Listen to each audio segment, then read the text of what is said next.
देखु मालकानगिरी जिले में विभिन्न अंचल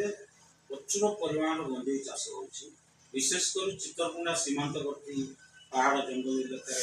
गंजेई चाष करा बहु वर्षर ए कार्यक्रम चलती अंतरराज्य माफिया मान पुंजी निवेश कर गत काली गोटे अद्भुत धरणर गंजेई धराई तरल पदार्थ मेल्ट कर तरल पदार्थ कर जोटा कि 8 कोटी टंकार गंजेई चित्रकुंडा पुलिस और मालकानगिरी एसपी विनोद पाटिल निर्देश में धरवा सफल होती एटा गोटे पुलिस बड़ सफलता किंतु आम राज्य सरकार पर दाबी कर रखुचु जे चित्रकुंडा जो स्वाभिमान अंचल रहा 151 खंड गाँ डैम आर पटे एवं तो गुरुकुला सेतु है रास्ता जोगाजोग संपूर्ण भल हो से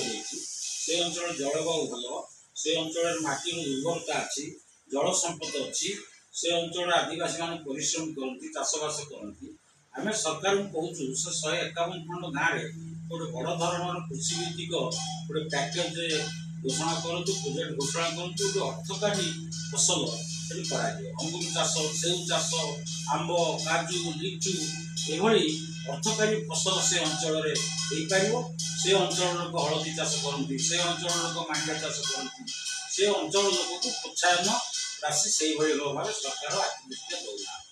जो काँ भाँ टिके दिखाई से समुद्र को संख्या आ जोड़ा जंगल घंच एरिया अच्छी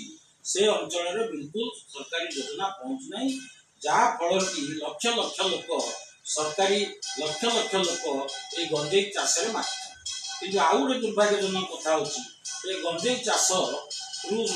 स्थानीय आदिवासी मान विशेष फलप्रद होना कहना से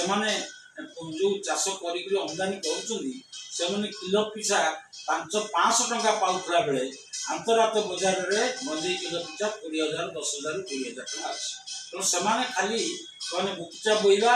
आउ से बस्तार भरिक लोक मान चाष अमल करवा किलो पिछा 500 200 एमती आकार गोटे बस्ता को 5,000 भाया पाँच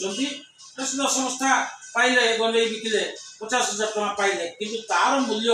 केजी पिछा अंतरराज्य बजार 10 ରୁ 20,000 टका अच्छी से विषय में आदिवासी माने सचेतन नुहति कि सरकार गंजेई चाष को प्रोत्साहन करने की परमिशन दौना दैनंदिन शह गाड़ी आमर ये पड़ोसी राज्य बॉम्बे दिल्ली कलिकता हैदराबाद विजयवाड़ा भुवनेश्वर विभिन्न अंचल को गाड़ी दैनंदिन शह गाड़ी जाऊँगी काली जमी 8 कोटी टंकार गंजेई धरा पड़ा केतले कुंडा गाड़ी भितर धरा पड़े बाली बुझे गाड़ी भितर धरा पड़े केन्दु पत्र गाड़ी भितर धरा पड़े केतले भल भल वीआईपी कार रे गंजेई 8 बस्ता 10 बस्ता 20 बस्ता जाऊँगी तेणु सरकार आपको आई तो परमिशन दिंतु ना बाजप्ती करके अर्थकारी फसल करने आदिवासी मान प्रोत्साहन दिखाई।